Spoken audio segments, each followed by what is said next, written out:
MDS테크에서 윈도우즈 IoT 기술 지원을 담당하고 있는 신승훈 부장입니다. 오늘 이 시간에 윈도우즈 11 IoT 엔터프라이즈 LTSC 2024 제품에 대해서 소개를 드리고자 합니다. 목차는 일단 윈도우즈 IoT OS에 대해서 간략하게 소개를 해드리고 윈도우즈 IoT 11, 그러니까 윈도우즈 IoT 11 제품이 어떤 기능이 있는지, 새로운 기능들이 제공되는지를 말씀드리고, 마지막으로 그 ARM64를 지원하는 윈도우즈 IoT에 대해서 말씀을 드리고 마무리하도록 하겠습니다. 첫 번째로 IoT OS가 뭐냐? 많은 분들이 뭐 사용하고 계시는데 잘 인지를 못하고 계시고 있을 거예요. 우리가 일반적으로 가정에서 사용하는 OS를 컨슈머 OS라고 하는데, 익히 말해서 윈도우즈 홈 제품이 있을 수도 있고 윈도우즈 프로페셔널이라는 제품이 있을 수 있습니다. 그리고 이제 사무실 그리고 이제 직장 내에서 사용할 수 있는 OS를 주로 우리가 윈도우즈 프로페셔널 제품을 쓰고 있는데요. 그 외에 좀 더 고급 기능을 쓰기 위해서 엔터프라이즈도 쓰시는 기업용 라이센스라는 엔터프라이즈를 쓰시는 고객분들도 있을 수 있습니다. 그렇게 이제 컨슈머용, 비즈니스용은 저희가 일반적으로 접할 수 있는 OS인데요. 이 산업 시장에서는 이 산업 기기들, 장치들을 운영할 때 그 좀 특화된 기능을 제공하는 OS가 별도로 있습니다. 그거를 우리가 IoT라고 이름을 붙이는데, 예전에는 인베디드라는 OS라고 알고 계시는 분도 계실 거예요. 인베디드라는 명칭이 몇 년 전부터 IoT로 변경이 되면서 이렇게 윈도우즈 IoT라고 이제 최근에 사용하게 됐습니다. 그래서 다시 말씀드리면 산업용 장치, 특수 기능을 수행하는 장치에 적합한 OS는 윈도우즈 IoT OS라고 보시면 됩니다. 그 IoT OS에는 두 가지 제품이 있습니다. 일반적으로 엔터프라이즈라는 제품이 있고 엔터프라이즈 뒤에 LTSC라고 붙은 제품이 있습니다. 이 두 제품의 차이에 대해서는 다음 슬라이드에서 말씀드리도록 하겠습니다. 방금 그림으로 보셨던 내용을 좀 더 서술적으로 풀어보면 윈도우즈 홈 제품과 프로페셔널 제품에서는 이렇게 제공되는 기능이 좀 제한적입니다. 하지만 이 IoT 엔터프라이즈가 붙고 IoT 엔터프라이즈 LTSC라고 붙은 제품은 기본적으로 홈과 프로보다는 더 많은 기능을 제공하고 있습니다. 그 뒤에 보시면은 그 일반적으로 엔터프라이즈나 IoT 엔터프라이즈는 뭐 윈도우즈 스토어 관련된 앱이나 그 UX가 지원이 되지만 이 LTSC 제품은 이 두 가지 부분이 제외하고 사용자가, 그러니까 산업용 디바이스를 개발하고자 하는 사용자나 뭐 이용하고자 하는 사용자가 이 OS 사이즈를 좀 더 줄이고 작게 만들 수 있는 기능을 제공하고 있습니다. 다시 말씀드리면 이 LTSC라는 IoT 제품에는 불필요한 스토어 앱, 컨슈머 앱들이 제거되고 꼭 기기 운영에 필요한 기능들만 구성이 돼 있고 거기에 더 나아가 좀 더 그 내에서도 OS 사이즈를 줄일 수 있는 기능을 제공하고 있다고 보시면 됩니다. 그래서 이제 노란색으로 마킹한 제품이 이 IoT 제품이고 그 제품에는 LTSC 제품과 일반 버전이 있다라고 보시면 됩니다. 그래서 이제 LTSC 제품에는 IoT 제품이라고 해도 이 어드밴스드 락다운 기능을 좀 이용하시는 분들이 계시는데 이 부분에 대해서 다음 슬라이드에서 말씀을 드리겠습니다.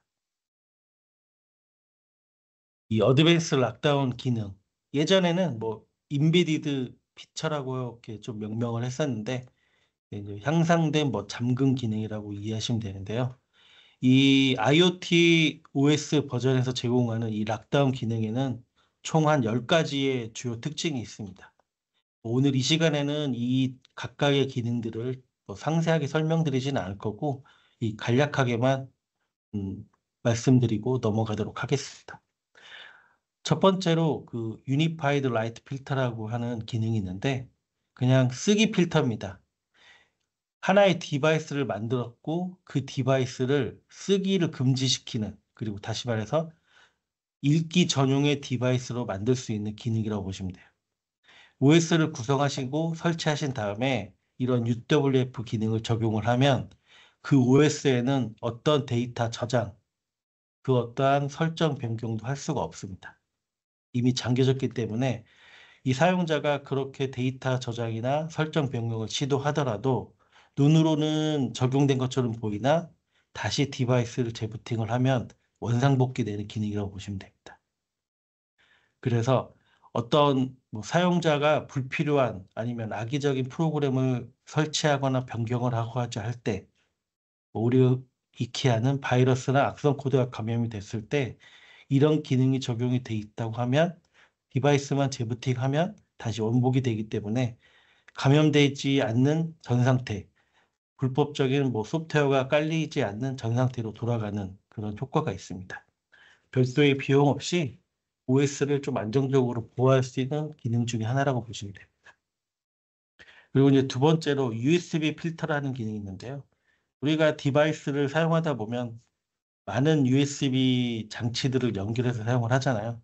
가장 많이 쓰는 게 메모리인데, 그런 관리자 입장에서 어떠한 특정 USB 타입의 장치만 허용하고 그 외에는 다 막거나, 아니면 모든 USB 타입의 장치들을 막고자 할 때 이런 필터 기능을 쓰면 선택적으로 제어를 할 수가 있습니다. 그래서 USB 메모리를 만약에 접근 제어를 해서 설정이 되어 있다면 USB를 통해서 데이터가 유출될 일도 없고 USB를 통해서 바이러스가 감염될 일도 없습니다. 이런 효과가 있다고 보시면 됩니다. 그리고 이제 세 번째로 키보드 필터입니다. 키보드 필터는 말 그대로 내가 입력하는 키보드 입력을 제어하는 거예요. 모든 키를 제어하면은 디바이스 사용이 불가하니까 흔히 많이들 사용하는 설정을 들어가기 위한 어떤 키보드 조합이나 아니면 작업 관리자를 띄우기 위한 어떤 키보드 조합, 아니면 이런 조합키가 아닌 단일키, 펑션키, 예를 들면 F1에서 F12 이 키를 막을 수도 있고, 윈도우즈 로고라는 키를 막을 수도 있고, 컨트롤 키를 막을 수도 있고 하는 여러 가지가 있습니다. 단일 키도 막을 수 있고 조합 키도 막을 수 있는 그런 키보드 필터 기능을 좀 이용하면 일반 유저가 이 산업용 특수 목적을 수행하는 산업용 디바이스를 조작을 할 때 시스템을 접근할 수 있는 어떤 조합 키를 막힌 상태면 그 키를 통해서는 절대 그 디바이스의 설정을 건들 수가 없습니다. 다시 말해 서비스되는 프로그램 외에는 OS 내부적으로 어떤 설정을 변경하거나 접근할 수 없는 기능을 이 키보드 필터를 통해서 할 수도 있습니다. 이것도 OS의 보안을 요하는 기능 중 하나라고 보시면 됩니다. 네 번째로 앱라커도 이 어플리케이션을 관리자가 허용한 어플리케이션만 사용자가 쓸 수 있도록 설정할 수 있고, 아니면 반대로 어떠한 프로그램은 실행할 수 없게 막을 수도 있습니다. 그래서 이 어플리케이션 단에서도 관리자가 화이트리스트, 블랙리스트를 작성을 해서 적용을 하면 제어가 가능하다는 것을 이 앱라커를 통해서 지원받을 수가 있습니다. 그리고 이제 스크린 스와이프 정책이라고 좀 표시된 다섯 번째 기능이 있는데, 이 기능은 우리가 이제 윈도우즈 8부터 OS의 특징이 태블릿 기반의 OS, 다시 말해 터치 기반의 OS가 본격적으로 제공이 되고 있습니다. 이런 이제 터치 기반 어떤 디바이스를 만들고 사용할 때 좀 불필요한 게 있어요. 단순한 터치만 하면 되는데 화면을 이렇게 끌다 보면은 어떤 설정창이 뜰 수도 있고 어떤 다중 데스크탑 환경이 실행될 수도 있고 하는 이 터치 제스처로 인한 어떤 정책들이, 기능들이 이렇게 실행되는 걸 볼 수 있는데, 이 스크린 스와이프 폴리시 정책을 통해서 이런 제스처 기능은 다 막을 수가 있습니다. 그리고 이제 여섯 번째로 쉘 런처, 7번째로 Assigned Access, 그다음에 마이크로소프트 엣지 키오스크 모드. 이 세 가지 기능은 좀 하나로 드리고자 하는데, 이 세 가지 기능을 간단하게 말씀드리면, 우리가 윈도우즈 디바이스를 켰을 때 가장 먼저 보는 게 뭐죠? 로그인 화면이 지난 다음에는 바탕화면과 작업 표시줄입니다. 그런 다음에 내가 실행하고자 하는 어떤 프로그램을 실행해서 이런 디바이스를 사용을 하는데, 방금 말씀드린 이 쉘런처, 어사인드 액세스, 마이크로소프트 엣지 키오스크 모드를 이용을 하면 그런 일반적인 환경이 아니라 내가 지정한 프로그램을 바로 실행을 시킬 수가 있습니다. 다시 말씀드리면, 디바이스를 켜고 로그인이 되면 내가 지정한 프로그램이 바로 실행되도록 띄울 수 있는, 설정할 수 있는 기능이 방금 말씀드린 이 세 가지의 기능입니다. 어떤 프로그램을 띄우냐에 따라서 어떤 기능을 쓸지는 뭐 차후에 말씀드리겠지만, 이 쉘런처, 어사인드 액세스, 마이크로소프트 엣지 키오스크 모드를 사용하는 이유는 OEM이 제공하는 어떤 특정 서비스 프로그램, 특정 서비스 화면만 일반 사용자가 쓸 수 있도록 하는 설정입니다. 다시 말해, OEM이 제공하는 서비스 외에는 사용자는 OS를 접근할 수가 없는 어떤 창구가 없습니다. 왜? 작업 표시를 실행되지도 않고 일반적인 데스크탑 화면이 보이는 게 아니에요. 그렇기 때문에 사용자는 이 제공되는 서비스만 이용할 수 있는 방법밖에 없습니다. 그래서 궁극적으로 이 기능들 또한 OS의 안정성, 보안성을 강화하고자 하는 기능 중에 하나입니다. 그리고 언브랜디드 부트, 뭐 커스텀 로그인이라고 하는 부분이 있는데, 이런 부분은 뭐냐면 우리가 흔히 뭐 윈도우즈를 시작을 하고 로그인을 하고 사용하다 보면 뭐 부팅 화면도 볼 수도 있고, 어떤 윈도우에서 내가 쓰지도 않는 어떤 기능들이 보일 수가 있고 UI가 보일 수가 있어요. 그런 부분들을 좀 바꿀 수가 있고 제거할 수가 있는 기능이라고 보시면 됩니다. 그래서 조금 더 그 산업용 특수 목적에 맞게 OS를 구성할 수 있는 UI적인 제어 기능이라고 보시면 됩니다. 마지막 뭐 페이지 비지빌리티, 뭐 액세스 컨트롤도 마찬가지입니다. 이 화면에 보여진 어떤 화면을 내가 굳이 쓰지도 않고 불필요한데 제공을 받으면 좀 불편하잖아요. 그런 부분을 좀 변경할 수 있다거나 어떤 특정 기능 버튼을 변경하거나 제거를 원한다면 이런 액세스 컨트롤이라는 기능을 이용해서 제거도 할 수도 있습니다. 뭐 가장 흔히 많이 쓰는 뭐 방법 중에 하나가, 난 이 디바이스는 사용하다가 재부팅하는 거는 허용하지 않을 거야. 그러면은 이 시스템 종료 버튼에 있는 재시작 버튼을 제거도 할 수 있습니다. 이런 식으로 불필요하거나 사용하지 않을 기능들을 제거할 수 있는 기능들도 이 어드밴스 락다운 기능에서 제공하고 있습니다. 좀 이제 간단하게 뭐 설명드린다고 했는데, 이러한 기능들을 잘 이용을 하다 보면 인베디드 OS의 장점을 살려서 특수 목적의 기능을 제공하는 산업용 디바이스를 만들 수가 있습니다. 이 부분이 일반 OS와 다른 점입니다. 이 부분을 잘 활용을 하시는 것을 제안을 드립니다. 다음 슬라이드로 넘어가 보면, 지금까지 이제 말씀드렸던 뭐 내용이 포함된 내용이지만 왜 그러면 이 윈도우즈 IoT OS를 쓰냐? 방금 말씀드린 어드밴스드 락다운 기능을 이용을 해서 OS를 좀 안정적으로 보안이 강화된 디바이스로 만들 수가 있습니다.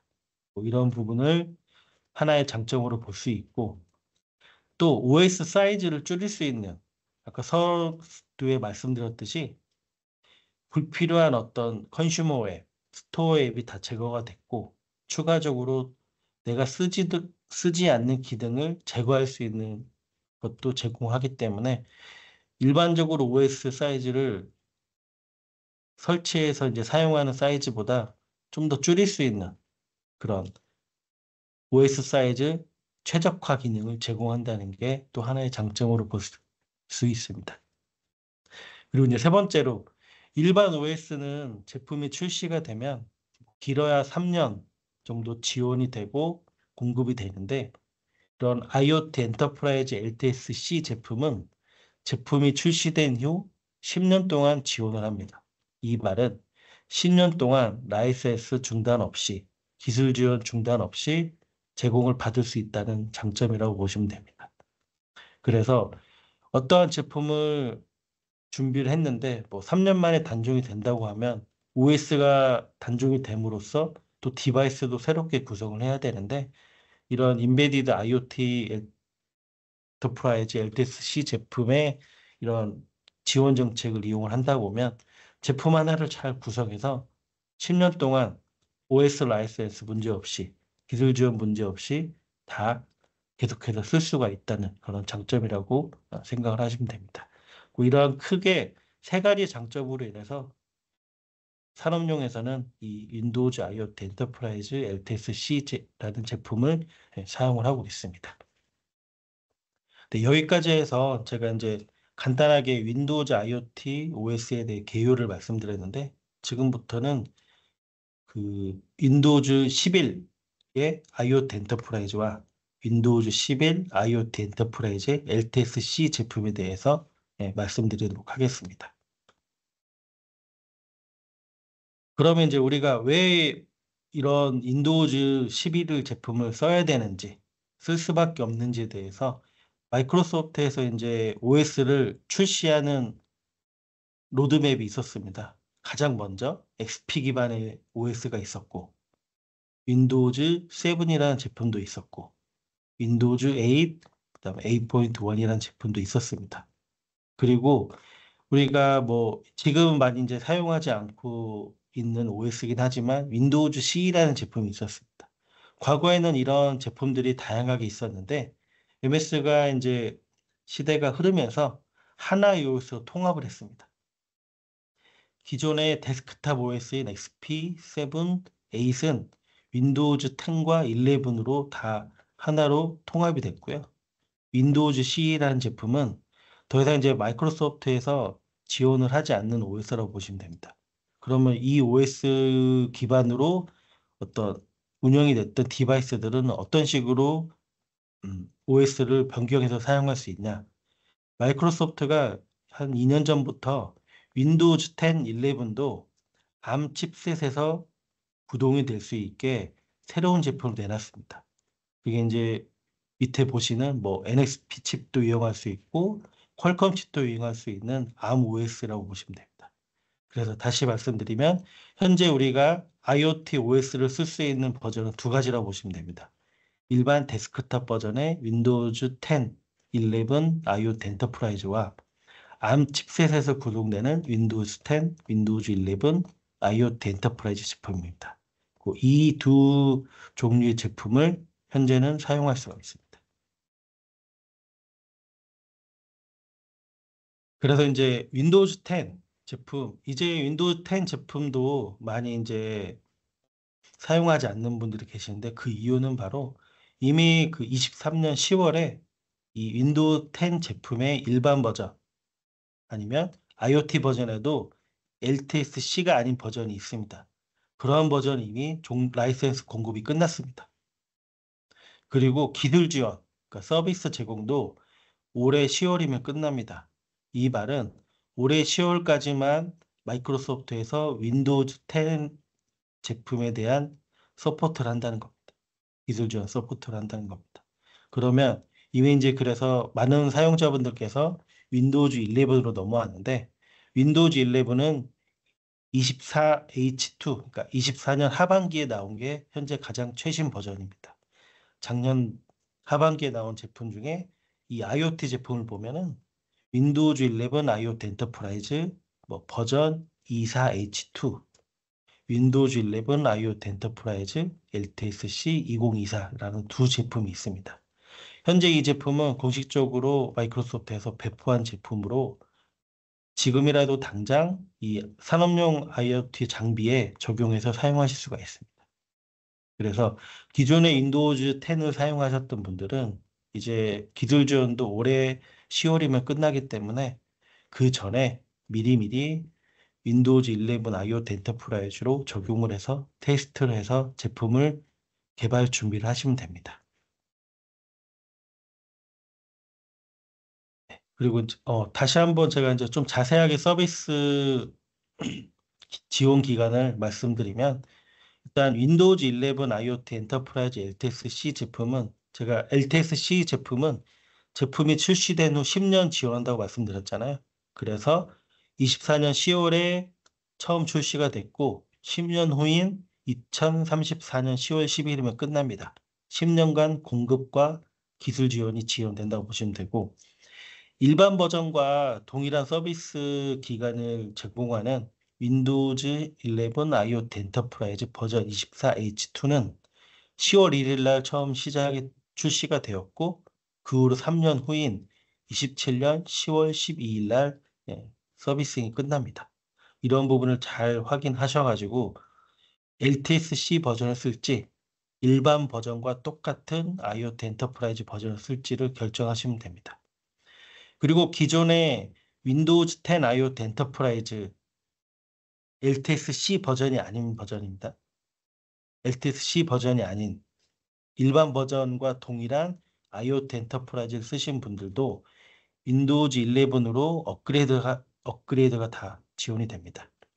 그리고 그러면 이제 일반 버전이 아닌 LTSC 버전을 쓴 분들은 어떻게 윈도우즈 11 IoT 엔터프라이즈 LTSC로 사용을 할 수 있냐? 결론을 말씀드리면 제품을 새로 설치를 하셔야 돼요. 이 LTSC 제품은 각각의 버전들이 개별 제품입니다. 그래서 기존에 뭐 사용했던 제품, OS 제품에서 업그레이드를 불가능해요. 업그레이드 불가능하다는 말은 기존 OS를 삭제하고 새로운 OS를 설치해서 사용을 하셔야 돼요. 이 말인즉슨 새롭게 설치한다는 것은 라이센스도 변경이 된다는 말씀입니다.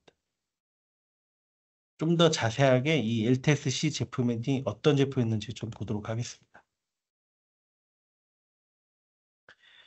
보시면 윈도우즈 10 2016년에 나온 LTSB라고 되어 있는데 이 명칭이 좀 변경이 됐습니다. 지금의 LTSC 제품이라고 보시면 됩니다. 처음에 2016년에 나온 제품이 있고 그 후로 한 3년 뒤에 2019의 LTSC 버전이 있습니다.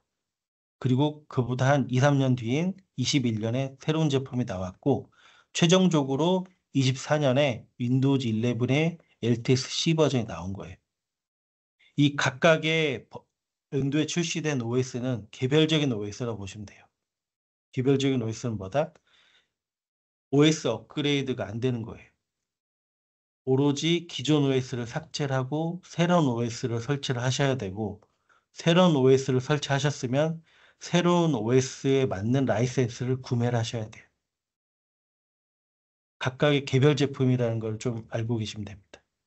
이 LTSC 제품은 이렇게 개별적으로 제공이 되고 이전에 말씀드렸던 LTSC 제품이 아닌 일반 버전과 동일한 IoT 엔터프라이즈 제품은 무료로 업그레이드가 다 가능합니다. 이런 부분이 좀 차이가 있으니까 이 점만 좀 유의하셔가지고요. OS를 선정하실 때 잘 선택을 하시면 됩니다. 네, 이제 본격적으로 그럼 11에서 어떤 점이 좀 많이 변경이 됐는지 라이센스 측면, 그다음에 기능적인 측면을 좀 간략하게 말씀을 드리고 오늘 이 시간에는 뭐 모든 기능이 다 바뀐 거를 다 말씀드린 건 아니고 좀 그래도 이 알고 계셔야 될 부분들에 대해서만 제가 말씀드리도록 하겠습니다. 첫째로 율라 최종 사용자 라이센스 동의서인데요. 이거를 보신 분도 있고 안 보신 분들도 계시겠지만 이런 부분이 변경이 됐어요. 라이센스 쪽으로. 기존에는 이 IoT라는 버전의 율라가 별도로 없었는데 윈도우즈 11이 되면서 이 IoT 전용의 율라가 생겼다고 보시면 됩니다. 가끔가다 이제 최종 고객, 엔드 유저가 이런 부분을 요청하는 부분이 있어서 전달을 해드리면 왜 IoT 버전이 아니냐고 이렇게 문의가 오시는 분들이 계셨는데 이제는 11부터는 이 IoT 전용의 율라가 제공이 되기 때문에 이런 부분을 엔드 유저에게 제공을 하시면 됩니다. 그리고 이제 코덱, 우리가 말하는 어떤 음성을 재생하거나 영상을 재생할 때 코덱이 필요하잖아요. 이런 코덱 부분이 많이 바뀌었습니다. 다시 말하면 기존의 오래된 코덱은 다 제거가 되고 새로운 최신의 코덱이 지원된다고 보시면 됩니다. 우리가 뭐 돌비 디지털이라는 어떤 코덱, AC3라는 코덱이 있는데 이 코덱은 이제는 윈도우즈 11부터는 제거가 됐습니다. 너무 오래된 코덱이라고 보시면 돼요. 그럼 이 코덱이 제거가 됐다고 해서 못 쓰냐? 아닙니다. 다른 최신 코덱을 설치해서 쓰시면 돼요. 그런 게 뭐 엠팩2도 있고 HVC라는 코덱도 있는데 뭐 스토어를 통해서 설치하실 수도 있고 아니면 기본적으로 OS에서 제공되는 코덱도 있으니까 그걸 이용하시면 돼요. 이 코덱 부분이 약간 변동이 있고요. 그리고 이제 블루투스 인증 부분이 좀 변경이 됐습니다. 우리가 어떤 블루투스 장치를 연결해서 서비스하는 디바이스를 만들 때 꼭 인증을 받으셔야 돼요. 블루투스 인증 받으셔야 되는데 이런 인증 부분이 24년 1월부터 1월 이후에 나오는 어떤 출시되는 제품들은 윈도우즈 11 기반으로 인증을 받으셔야 된다는 말이에요. 다시 말씀드리면 24년 1월 이후에 출시되는 제품들은 윈도우즈 10 기반으로 인증을 받은 제품의 블루투스 장치는 사용을 못한다는 거. 다시 이 부분을 약간 혼동하시면 안 되는 부분이라서 말씀드린 거고요. 그럼 뭐 윈도우 10과 11이 뭐 차이가 있냐? 없습니다. 그냥 요구되는 최신 OS에서 문제없이 잘 작동한다라는 인증을 받으시는 거예요. 그래서 윈도우 10이 이제 종료가 됐기 때문에 윈도우즈 11에서 받으셔라라는 말씀으로 이해를 하시면 됩니다. 그리고 이제 스토어 앱이 뭐 좀 제한적으로 지원이 됩니다. 이 부분은 뭐냐면 그 화면에서 보시다시피 윈도우즈 IoT LTSC 그러니까 일반 버전이 아닌 LTSC 제품에는 제가 서두에 스토어가 제공이 안 된다고 말씀드렸는데 그러면 일반 사용자가 사용하다 보니까 스토어에 있는 어떤 기능을 쓰고 싶어요. 근데 IoT 엔터프라이즈 LTSC에는 스토어가 제공이 안 됩니다. 그래서 사용할 수 있는 방법이 없었는데 마이크로소프트에서는 이제 앱 형태가 아니라 웹브라우저, 웹 기반으로 스토어를 실행을 해서 필요로 하는 어떤 앱스토어 기반의 어떠한 뭐 컨슈머 앱을 설치할 수 있도록 제공한다고 보시면 됩니다. 다시 말씀드리면 OS에 내장되어 있는 스토어가 아니라 웹브라우저 기반의 스토어로 접속을 해서 컨슈머 앱을 설치할 수 있다고 보시면 됩니다. 이런 부분이 기존 윈도우 10 IoT 엔터프라이즈와 달라진 점입니다. 11에서 제공하는 기능. 그리고 무선 디스플레이를 지원한다. 뭐 이 기능을 뭐 쓰시는 분들이 많이 있을지 모르겠지만 IoT 버전에서 안 됐는데 이제는 된다라고 보시면 됩니다. 그래서 무선 장치가 연결된 어떤 TV가 있고 기능이 있다면 IoT 엔터프라이즈 LTSC 제품도 무선 디스플레이를 이용을 해서 화면을 송출할 수 있다라고 보시면 됩니다. 그리고 뭐 제한된 뭐 사용자 경험이라고 하는데 이 오른쪽에 있는 화면을 잘 보시면 윈도우즈 11이 설치된 화면이고 시작 메뉴를 누른 화면인데요. 약간 차이점이 있습니다. 잘 보시면 시작 메뉴에 앱 리스트, 그러니까 앱 목록을 확인할 수 있는 버튼이 없어요. 이게 이제 이 제한된 사용자 환경의 기능이 적용된 화면인데요. 이 말은 OEM이 제공하고자 하는 앱만 표시되도록 할 수가 있어요. 그 외에는 접근을 못하도록. 그래서 사용자가 OS를 뭐 사용을 할 때 서비스 되는 기능만 이용할 수 있고 그 외에는 못 들어가게 좀 사용자 경호 환경을 제한시키는 기능이라고 보시면 됩니다. 이런 부분도 잘 이용을 하시면 OS의 안정성을 높이는데 큰 효과가 있습니다. 그리고 OS 사이즈를 줄일 수 있는 방법을 LTSC에서 제공한다고 말씀드렸는데 그 부분입니다. 우리가 일반적으로 OS를 설치를 하면 한 15기가 정도 돼요. OS 사이즈만.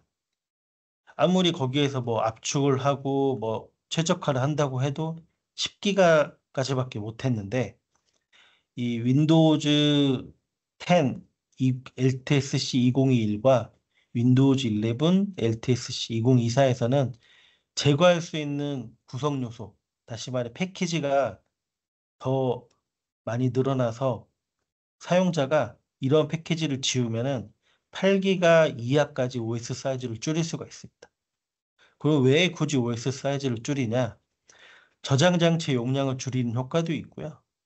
내가 사용하지 않는, 사용자가 사용할 필요가 없는 앱들도 제거를 해서 다시 말해 불필요한 앱을 제거를 해서 디바이스를 운영하는 거예요.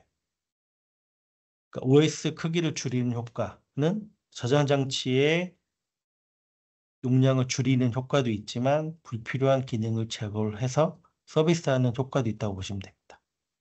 이런 기능을 잘 활용하면 OS를 안정적으로, 그다음에 하드웨어적으로도 저장 장치의 용량도 줄여서 즉 비용을 줄일 수 있는 어떤 효과를 볼 수가 있습니다. 그리고 이 업데이트 방식이 약간 바뀌었습니다.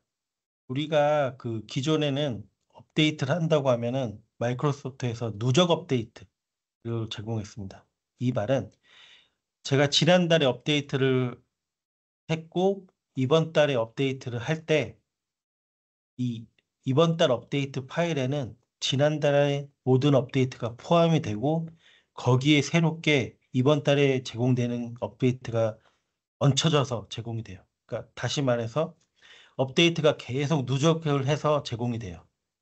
그러다 보면 시간이 지나다 보면 이 업데이트 파일이 되게 커져요.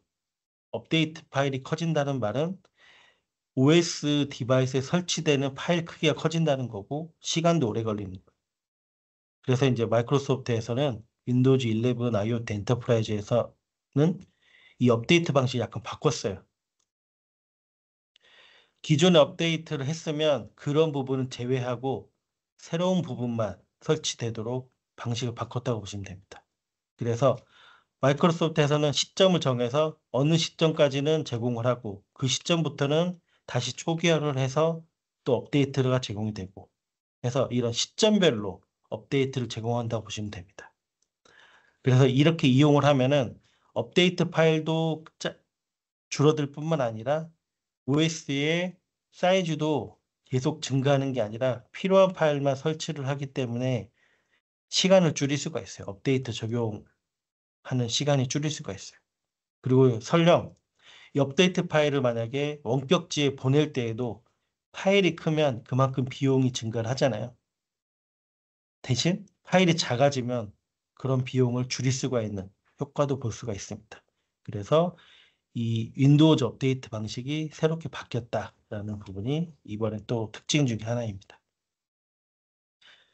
그리고 이 부분은 좀 뭐 관리자분들이 사용하시는 기능들 중에 하나인데 우리가 일반적으로 그 OS에는 내가 알지 못하는 최고 관리자 권한의 계정, 다시 말해 어드미니스트레이터라는 계정이 포함이 돼 있어요. 근데 일단 일반 유저들은 이 계정을 사용하지 않는데 관리자들은 간혹 이 계정을 사용을 해요. 사용을 한다는 말은 이 계정을 활성화시켜서 사용을 하면은 되는데 활성화가 됐다는 것은 그만큼 보안에 노출이 된다는 거예요. 보안 위협에 노출이 되는. 그런 부분이 많이 개선됐다는 기능이라고 보시면 돼요. 그리고 이 최고 관리자에 설정된 암호가 안정적으로 잘 운영이 될 수 있도록 손쉽게 관리가 될 수 있도록 클라우드 기반의 어떤 기능을 이용을 해서 암호를 관리하고 제어하는 기능이라고 보시면 됩니다. 이런 부분은 이 기존에 이런 계정을 사용하셨던 분들에게 좀 유용하다고 보시면 될 것 같습니다.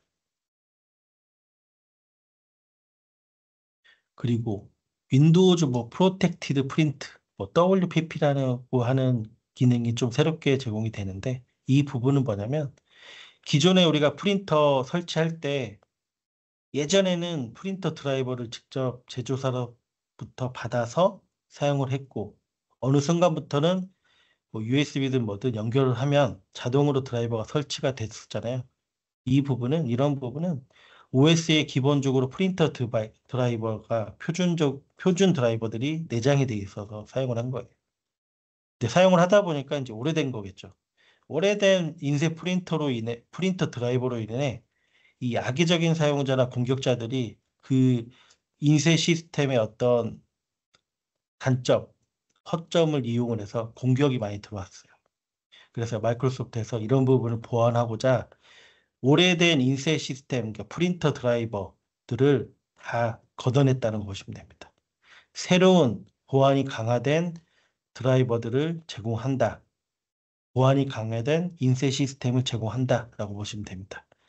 사용자들은 이런 부분은 뭐 눈으로 이렇게 보이지 않는 기능들이라 인지를 잘 못하실 텐데 이런 이제 프린터 제조사들이나 어떤 내부적으로 어떤 디바이스를 개발하시는 분들 입장에서는 구형 버전의 프린터 드라이버는 이제 못 쓴다. 새로운 기반의 보안이 강화된 드라이버를 써야 된다라고 인지를 하시면 됩니다. 그리고 와이파이 저희가 이제 와이파이를 뭐 어느 때든 어느 장소에서 다 사용을 하잖아요. 이런 부분이 계속 강화가 되는 거예요. 와이파이 대역폭이 늘어져서 와이파이 기반으로 어떤 서비스하는 기능들을 받을 수도 있고 제공할 수도 있고 그러한 와이파이 기술이 계속 발전된다고 보시면 됩니다. 그래서 이번에는 나온 게 와이파이 7 컨슈머 액세스 포인트라는 건데 이런 대역폭이 증가가 됨으로써 지원할 수 있는 기능, 서비스를 받을 수 있는 기능이 많이 확장이 됐다라고 보시면 됩니다.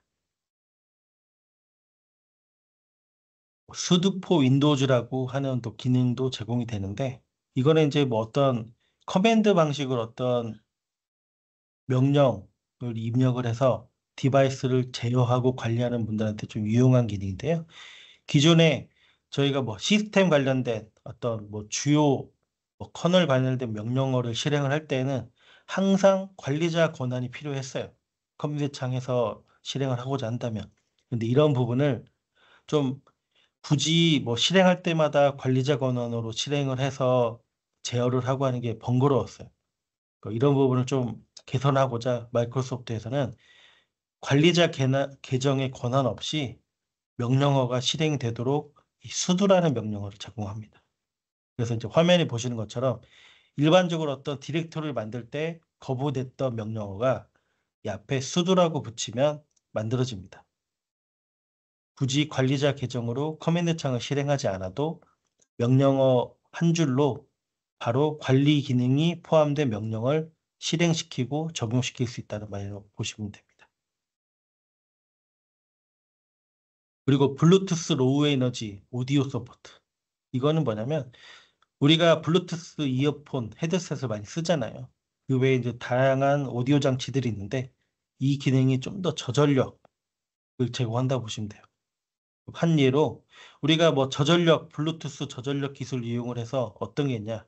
뭐 청각장애인의 어떤 이어폰, 헤드셋, 그런 수명, 기능 이런 게 지원한다고 보시면 돼요.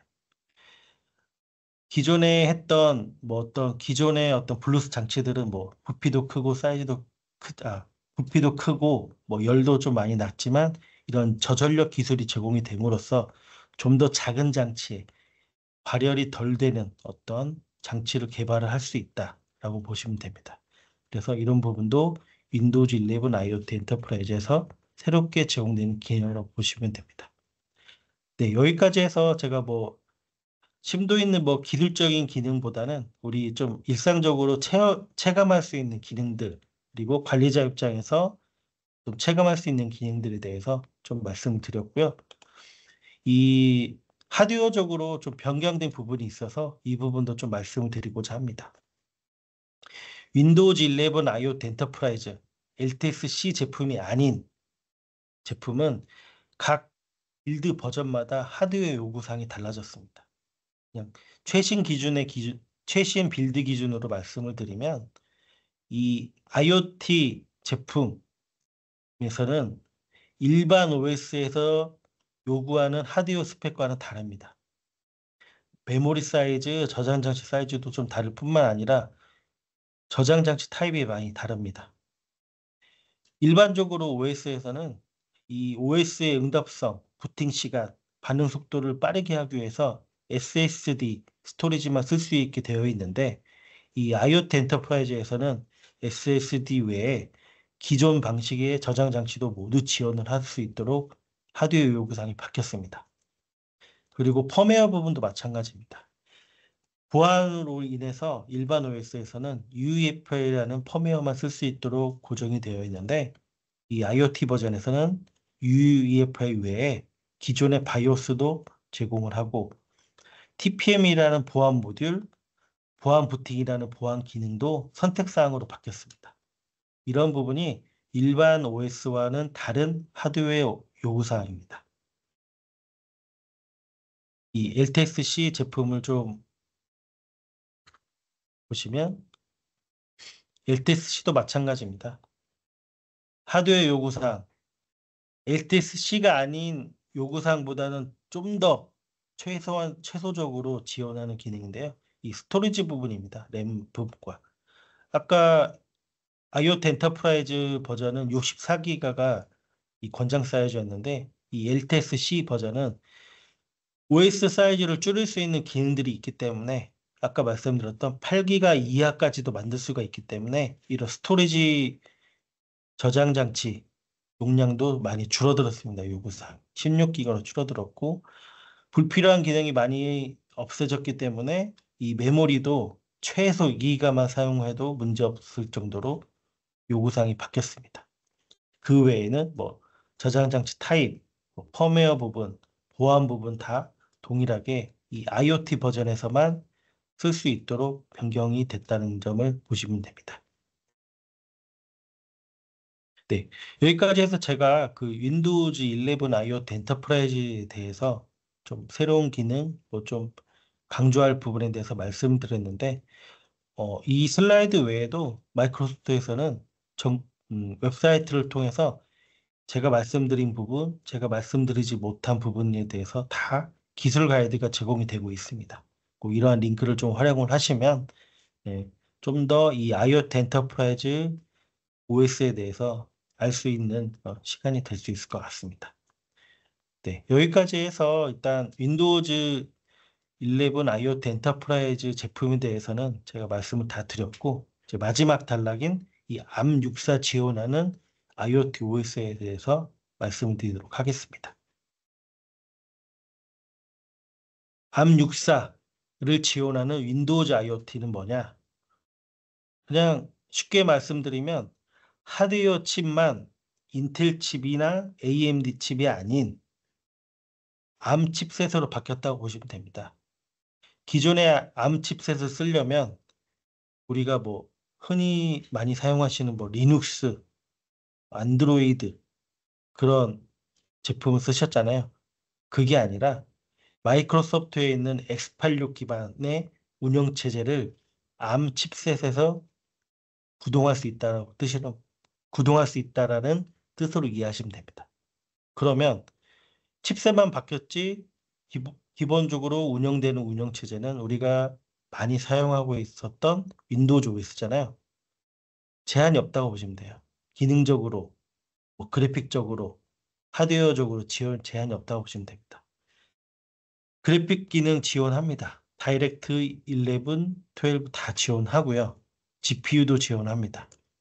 그리고 관리 측면에서 윈도우즈 업데이트가 지원이 되기 때문에 뭐 OS뿐만 아니라 장치 드라이버 아니면 스토어에 올라와 있는 앱들에 대한 최신 업데이트 다 지원을 하고 그 다음에 앱 호환성 부분 기존에 작동되었던 뭐 윈3이 기반의 앱이나 x64 기반의 앱도 문제없이 다 구동이 됩니다. 물론 암64 기반으로 별도로 개발을 하셨다면 그 부분도 다 구동이 됩니다. 그리고 장치 드라이버 부분 기본적으로 윈도우즈 IoT, 윈도우즈 OS가 설치가 되었기 때문에 기본적인 드라이버 다 포함이 되어 있고요. 그 외에 필요한 뭐 서드파티 드라이버는 별도로 제조사에서 제공하는 드라이버를 설치하시면 됩니다. 그 외에는 뭐 우리가 예전에 윈도우 C 기반으로 장치 드라이버를 개발하였듯이 장치 드라이버를 개발해서 다시 말해 포팅을 해서 적용하시면 됩니다. 그래서 큰 무리 없이 큰 제약 없이 이 ARM 기반의 칩셋에 윈도우즈 IoT를 올려서 사용하실 수 있다라고 보시면 됩니다. 그러면 이제 실리콘 로드맵을 한번 좀 살펴보도록 하겠습니다. 현재 우리가 25년 Q1이잖아요. 일사북인데 현재 그 NXP에서 제공하는 i.MX 8 시리즈, 그다음에 9 시리즈는 이미 제공이 되고 서비스가 되고 있습니다. 그리고 퀄컴에서 제공하는 QCS, QCM6490이라는 칩셋이 있는데 이 부분은 원래 그 작년 말 12월 말에 정식으로 이렇게 공지가 된다고 했었는데 아직 정식으로 공지는 안 되었고 그냥 내부적으로 제조사들이나 개발자분들은 사용을 하고 있다는 것을 주로 보시면 됩니다. 그래서 NXP에서 제공하는 칩셋, 퀄컴에서 제공한 칩셋을 이용을 해서 윈도우즈 10, 윈도우즈 11 모두 적용해서 제품을 개발하고 사용하실 수 있다고 보시면 됩니다. 이런 이제 마이크로소프트가 이런 하드웨어 칩 실리콘 제조사들하고 협력을 해서 계속해서 새로운 버전의 어떤 BSP나 OS의 어떤 패치들을 내놓고 있습니다. 그래서 장기간이든 단기간이든 이런 하드웨어를 좀 구성을 해서 제품화를 하고 싶다고 하면은 현재 이제 평가판 킷들이 다 제공이 되기 때문에 그런 평가판 킷을 구매하셔서 한번 적용해보고 테스트해보는 것을 제안드립니다. 그리고 이제 여기서 이 슬라이드에서 좀 말씀드릴 건 뭐냐면 그 칩셋 종류에 따라서 윈도우즈가 제공되는 버전이 다릅니다. i.MX 8 시리즈 같은 경우는 윈도우즈 10만 쓸 수가 있고요. 93 시리즈는 그러니까 9 시리즈는 윈도우즈 11만 적용이 되고 공식적으로 그다음에 퀄컴의 QCM 시리즈는 윈도우즈 11만 쓸 수가 있습니다.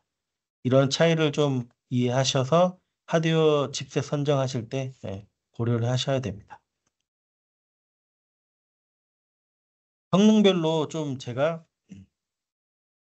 표를 좀 만들어 보았는데요. 제가 만든 건 아니고 이제 공식적으로 뭐 제공되는 자료로 제가 이제 재구성을 한 건데 일단 칩셋별로 OS 라이센스 가격과 성능을 좀 비교를 해봤습니다.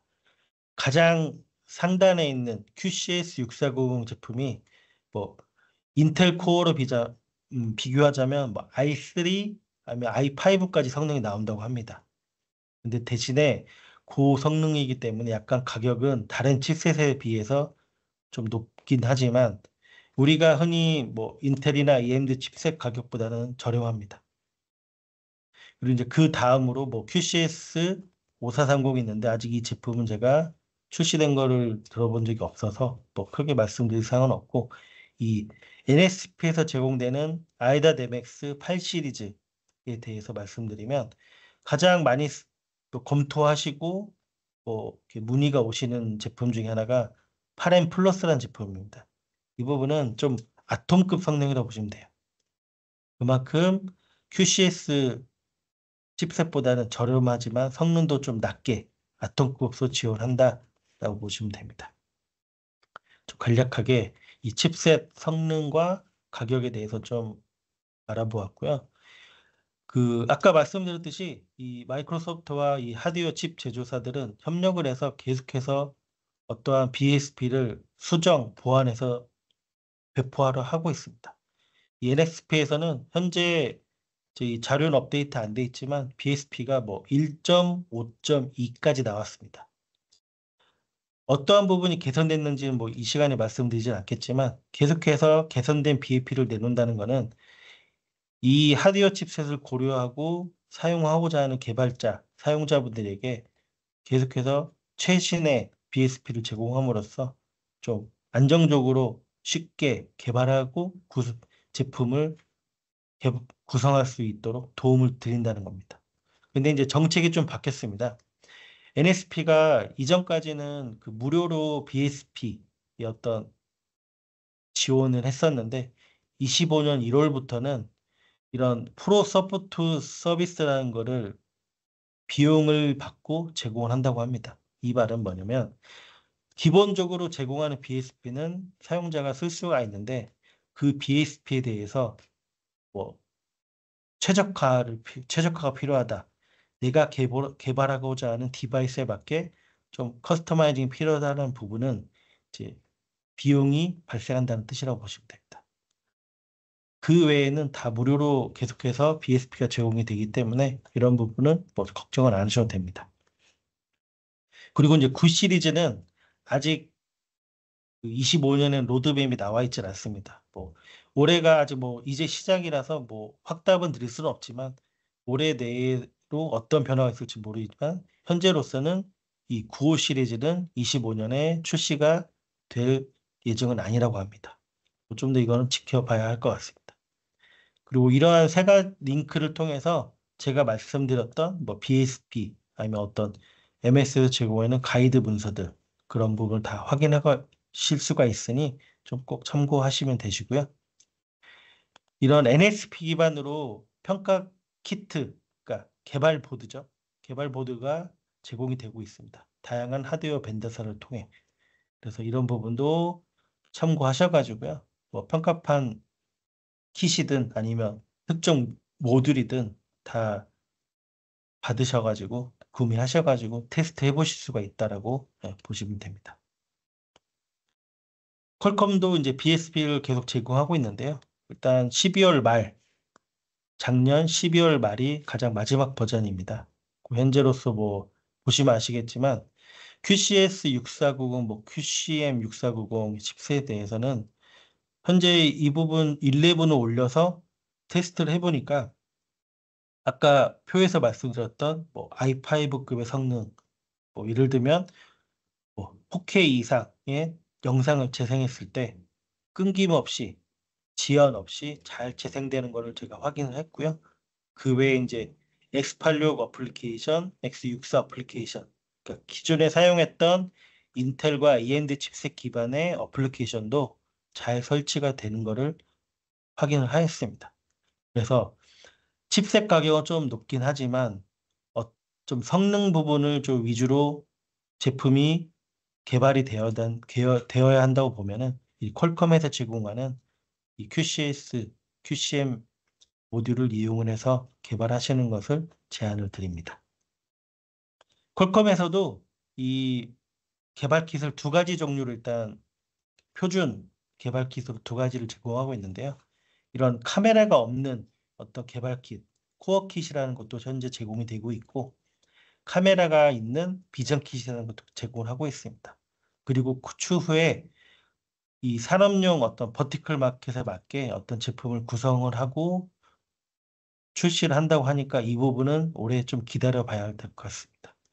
뭐 썬더컴, 뭐 코어트로닉스, 에로 이외에도 좀 몇 가지 벤더사들이 있는데 이런 부분 사이트를 가보시면은 방금 말씀드린 뭐 코어 킷, 비전 킷에 대한 개발 킷 구매 방법을 확인하실 수가 있습니다.